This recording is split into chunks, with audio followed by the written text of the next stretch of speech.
Hello नमस्कार, मी शारदा. तुमचं सर्वांचं खूप खूप स्वागत आहे शारदा मराठी ब्लॉगमध्ये.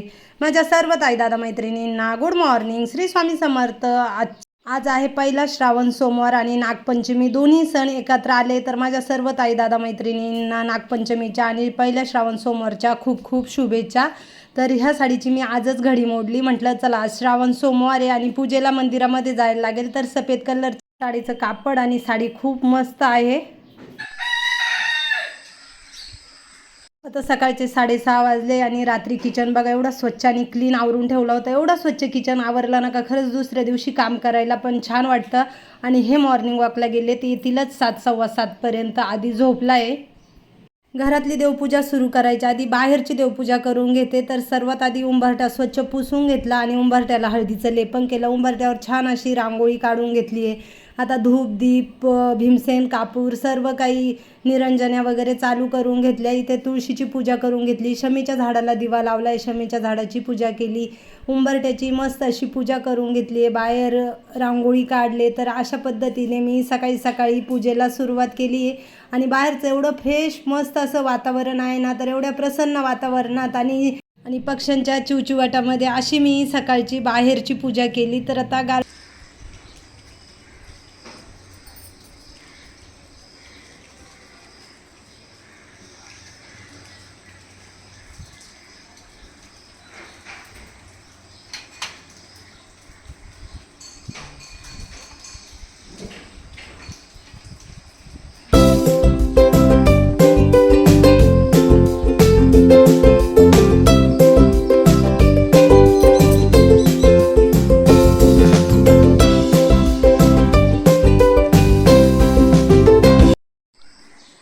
तर बघा इथे माझी उंबरट्याची मस्त अशी पूजा झाली. उंबरट्याला हळदीचं लेपन वगैरे केलं.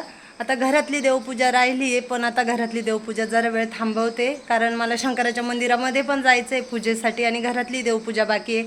पण सगळ्यात आधी आता ह्या मंडळींचं आवरून देते. यांना ऑफिसला जायचं आहे, आधीला कॉलेजला जायचं आहे.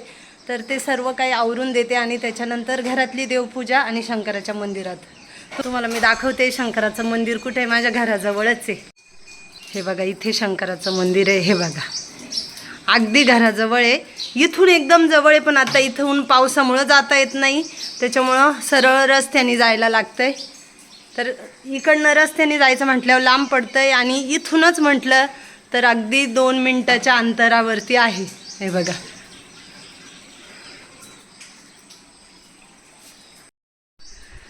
एकदम मस्त अशी माझी देवपूजा बाहेरची झाली आहे. चला आता किचनमध्ये जाऊया.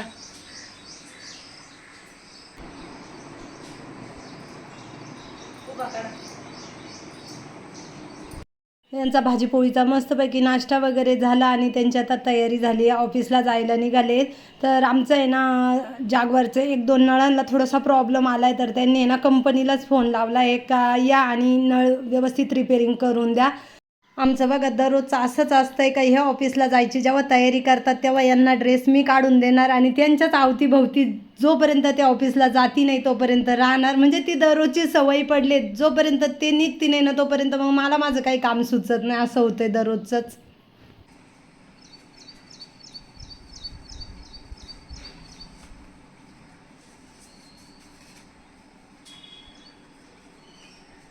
जरा आहे माझ्या पॉकेटमध्ये.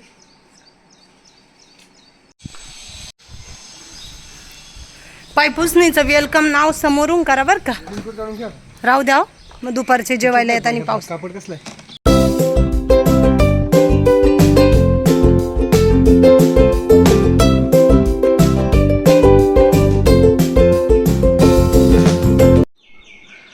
आता इथे तुम्ही बघाल तर माझं किचनवरचे सर्व काही कामं आवरले. स्वयंपाक वगैरे झाले. मंडळींना स्वयंपाक बनवून खाऊन पिऊन आणि जेच त्याच्या कामाला लागले. इथे दूध तापून ठेवलं आहे. आज 2 लिटर दूध घेतलं, कारण संध्याकाळी पुरणपोळी बनवायची आहे. हे घासलेल्या कपाशा आहे. त्याचबरोबर इथे मी साबुदाणा खिचडीसुद्धा बनवून ठेवली आहे. म्हटलं पुन्हा गॅस पेटवायचा ताणच नको. तर बघा अशा पद्धतीने मी घरातले किचनवरचे सर्वच कामं आवरून घेतले. आवरून झाले. आता मस्त अशी देवपूजा करून घेते. बघा इथे ना सर्व काही देवांचं सामान वगैरे घेतलंय, घ्यायचं बाकी आहे. छान देवांची देवपूजा करते आणि त्याच्यानंतर शंकराच्या मंदिरात जाते. तर चला व्हिडिओ शेवटपर्यंत बघा.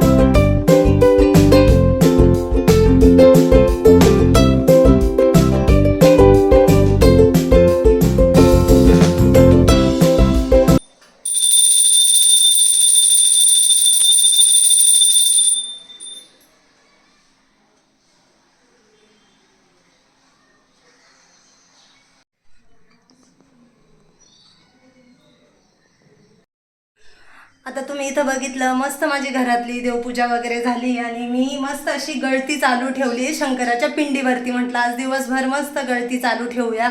आणि आपल्याकडे बेलाचं झाड आहे पण ते आत्ताच लावले त्याच्यामुळे त्याचे पानं काही अजून तोडता येणार नाही. बघूया जेव्हा झाड मोठं होईल त्यावेळेस त्याचे पानं तोडता येतील. तर छान अशी माझी बघा मग घरातली छान देवपूजा वगैरे झाली आहे. आता शंकराच्या मंदिरात जाते आणि तिथली पूजा करून येते. ताट वगैरे तयार झाले, थोडंफार सामान घ्यायचं आहे ताटात पूजेचं ते घेते. तर बघा नक्कीच कमेंटमध्ये सांगा कशी वाटली तुम्हाला माझी आजची देवपूजा.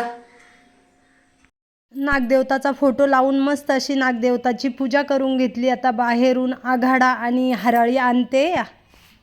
आत्ताच मी शंकराच्या मंदिरामधून आले. छान अशी माझी पूजा झाली. एवढी काही गर्दी वगैरे नव्हती. आता दिवसभर भरपूर गर्दी होईल पण मी गेले ना तर तितक्यात गर्दी नव्हती. तर मस्त तांदूळ लागलं इथं कपाळाला. लगेच देवाचे ताट तांब्यान ते पूजेला नेलं होतं ना ते सर्वच घासून वगैरे टाकलं.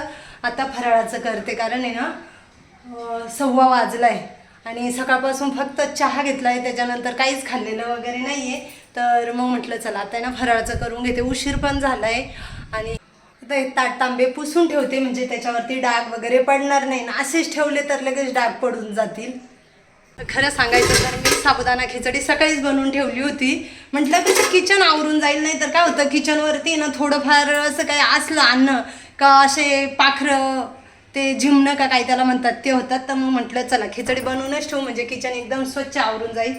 तर आता मी खिचडी गरम करते आणि फराळाचं करते. तुम्ही पण या सर्वजण फराळाचं करायला. आज नागपंचमीचा पण उपवास आहे. नागपंचमीचा उपवास धरायचा असतो. बहिणीने भावाचा उपवास करायचा असतो नागपंचमी सणामध्ये. सणाच्या दिवशी ज्या ताईंना भाऊ आहे ना त्यांनी नागपंचमीच्या दिवशी उपवास करायचा आणि तो उपवास दुपारी 2 वाजता सोडतात. पण आज कसं आपल्याला श्रावण सोमवार आहे त्याच्यामुळे तो उपवास आपला सुटणार नाही डायरेक्ट संध्याकाळीच. तर मला पण आता संध्याकाळची लगेच तयारी करायला लागेल जरा वेळाने. आज पुरणपोळीचा स्वयंपाक करायचा आहे. सण म्हटलं का पुरणपोळीचा स्वयंपाक आलाच पाहिजे. तर तो सण नाही तर मग काय आला दिवस सारखाच.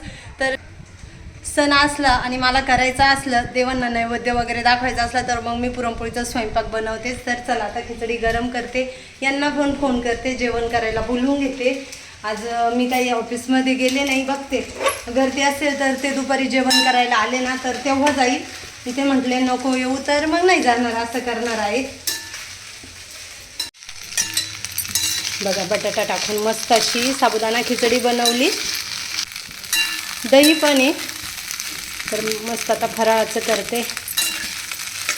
आजचं वातावरण आमच्या इकडे बरं आहे म्हणजे पाऊस वगैरे नाही आहे. हे बघा किती मस्त घट्ट घट्ट दही आहे. श्रीखंडासारखी खाप निघली बघा दह्याची. आधी तुला खिचडी खायची असेल तर ये खा ना बाळा.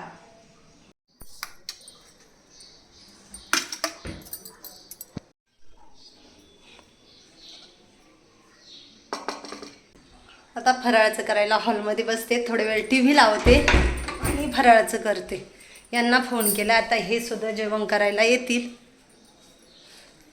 चला मस्त असं काल धुतलेले कपड्यांच्या अजून घड्या घालायच्या बाकी आहेत. सकाळी ते वाळले. सकाळी उठले का वाळलेले कपडे लगेच काढून ठेवते आणि मग जसं मला वेळ भेटेल तसं मग घड्या घालते. तर आता ना त्या कपड्यांच्या घड्या घालून घेईल. आराम खुर्चीवर ठेवले होते तर तिथून त्या बाजूला ठेवून दिलेत. कमीत कमी 2-1 महिने झाले का आम्ही गरम पाणीच पितो. थंड पाणी पितीच नाही. फक्त आधी थंड पाणी पितो पण आम्ही दोघं जण गरमच पाणी पितो. जसं कोल्हापूरला जाऊन आलंय ना तेव्हापासून आणि एवढी चव लागली आहे ना गरम पाण्याची का खरंच आता ना थंड पाणी प्यायची इच्छा सुद्धा होत नाही. तर आम्ही गरम पाणीच पितो आणि मस्त वाटतं गरम पाणी पिल्यानंतर आहे ना. कसं पावसाळी वातावरण आहे आणि खरं तर जास्तीत जास्त आजार हे पाण्यामुळेच होतात. त्याच्यामुळं पाणी व्यवस्थित पिलं तर कोणत्याही प्रकारचे आजार वगैरे होती नाही. मग त्याच्यामुळे ना आम्ही जेव्हा कधी तहान लागली का गरम पाणी करायचं आणि प्यायचं. खरं तर मी स्टीलची बॉटल भरूनच ठेवते आणि तीच बॉटल ऑफिसला नेते. अजून दुसरी ती भरून ठेवते आणि ते संपलं का मग पुन्हा केटलला गरम पाणी करायचं आणि प्यायचं.